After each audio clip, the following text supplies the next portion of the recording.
यार मैंने तो अच्छा लहंगा पहना, ज्योति को दिखा के आती हूँ। ज्योति अच्छी लहंगा पहना, मम्मी ने पंजाबी लाई और महंगा है। वैसे तो अच्छे लहंगे मेरे पास है, सबसे ज़्यादा महंगे है, वो तो मैं कल पहनूंगी, देख लेना। अच्छा लहंगा मैंने पहना। मेरे पास तो यार महंगा ही नहीं है यार, मैं क्या करूँ यार, इतना तो देख के यार। अच्छा सूट अच्छा लहंगा मैं चल भागा चल। वो मेरे पास है, मेरी बहन के पास नहीं है, वो बात कर रही थी मैं तो। मेरी चुच्चू बोली थी बताओगी। चल मैं जा रही हूँ।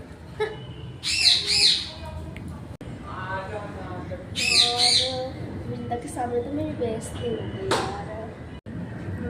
मम्मी के लिए बोलूँ क्या लहंगा लाने के लिए, मम्मी के पास ही जाती हूँ। मम्मी हाँ? मम्मी मुझे लहंगा तो क्या चाहिए? लहंगा चाहिए? कितने का है लहंगा? 5 लाख का लहंगा?